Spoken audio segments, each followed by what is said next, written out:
안녕하세요. 현학봉입니다. 반갑습니다. 지난 60회차부터 해외 건설 계약에 적용되고 있는 계약 용어에 대해서 설명드리고 있습니다.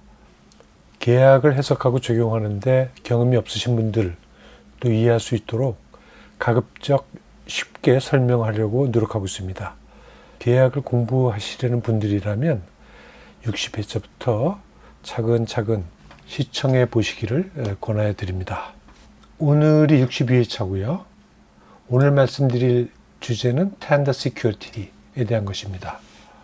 지금 보고 계신 것은 60회차 때부터 사용하고 있는 건데요. 여기 사용된 용어들의 개략적인 설명은 60회차에 해놨으니까 60회차를 시청해 보시고요. 오늘은 Tender Security에 대해서 말씀드리겠다.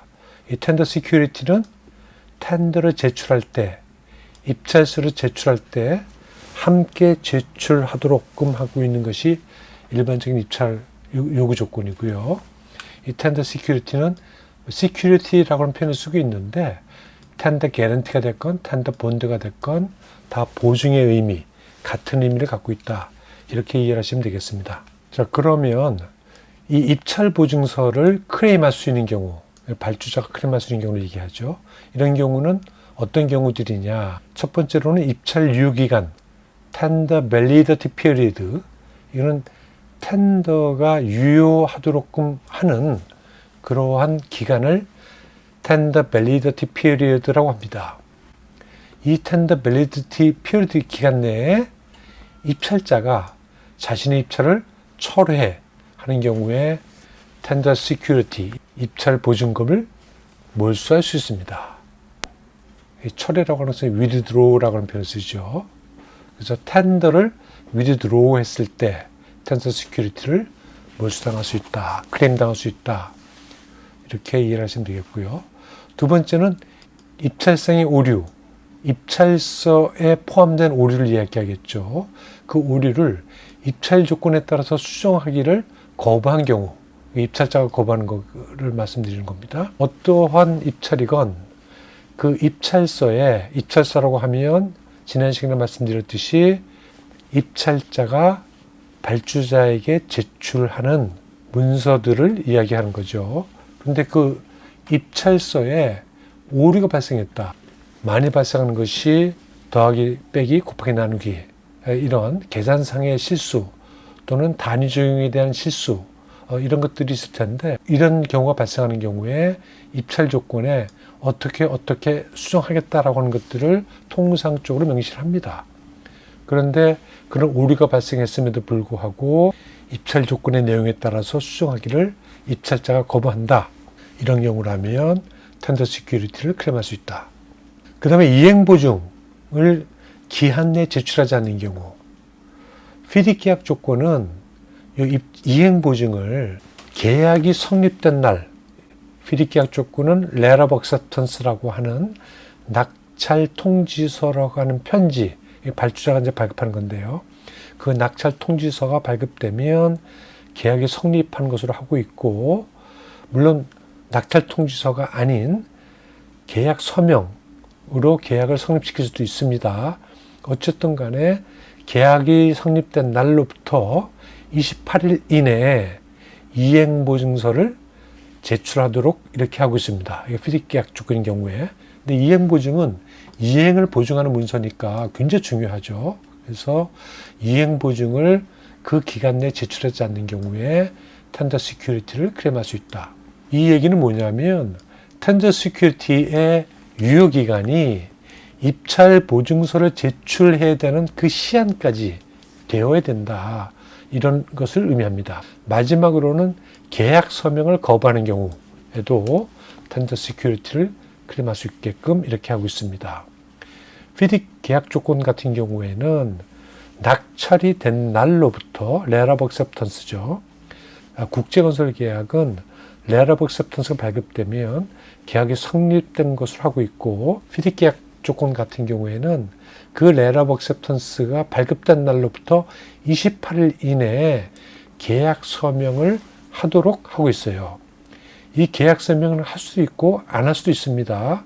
왜냐하면 이미 letter of acceptance로 계약이 성립되었기 때문에 이건 선택의 문제인데, 발주자가 됐건 시공자가 되었건 그 계약 당사자 중 일방이 계약 서명을 요구하는 경우에는 이건 피할 수 없다, 무조건 해야 된다, 이렇게 하고 있고요. 그 계약 서명을 거부하는 경우에 텐더 시큐리티를 클레임할 수 있도록, 이건 발주자가 이제 클레임할 수 있는 경우죠. 자, 그러면 클레임할 수 있는 횟수와 금액은 어떻게 되는 거냐? 통상적으로 입찰 보증은 입찰 금액의 2.5%에서 한 5% 정도, 이 정도를 요구하고 있습니다. 그런데 만약에 이런 경우가 발생했을 경우, 텐더 시큐리티를 클레임할 수 있는 경우가 발생했을 때 발주자가 보증 금액을 전부 다 클레임하는 거냐? 꼭 그런 건 아니라고 하는 거죠. 발주자는 입찰 보증금을 한 번에 또는 여러 번에 나눠서 할 수 있다. 그러니까 한 번에 전부 다 달라고 할 수 있고, 또는 한 번에 일부 금액을 달랄 수 있고, 그 한 번이 아니라 여러 번에 나누어서 달라고 할 수 있다, 요구할 수 있다, 이렇게 이해를 하시면 되겠고요. 그 다음에 그 금액의 한도는 보증 금액의 한도에서 가능하도록끔 이렇게 하고 있습니다. 여러분들이 이해하셔야 될 것은, 이 텐더 시큐리티라고 하는 것은 입찰 조건이나 계약 조건과 무관하게 독립적으로 작동된다라고 하는 것입니다.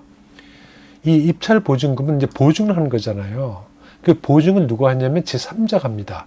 통상적으로 은행이 하죠, 금융기관이. 그래서 이 텐더 시큐리티도 계약인데 누구와 누구의 계약이냐면 발주자와 은행 간의 계약입니다. 여기에는 입찰자가 빠지죠. 입찰자가 언급되고 있기는 하지만 당사자가 아니다라고 하는 겁니다. 그러니까 입찰 조건에 어떻게 쓰여 있건, 계약 조건에 어떻게 쓰여져 있건, 그것과 무관하게 독립적으로 보증서에 쓰여져 있는 조건에 의해서 행사될 수 있다, 이렇게 이해를 하시면 되겠습니다. 그러니까 제가 텐더 시큐리티 클레임할 수 있는 경우를 이 네 가지를 열거해 드렸는데요. 이 네 가지가 아닐 수도 있다는 겁니다. PD 그것이 하는 경우에 입찰 보증서 양식을 계약 조건 뒤에 붙여놓고 있고요.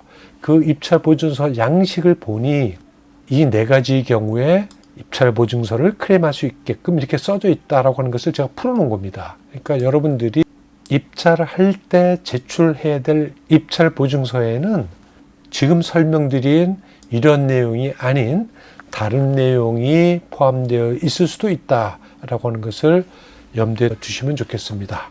예, 오늘은 여기까지 하겠습니다. 감사합니다.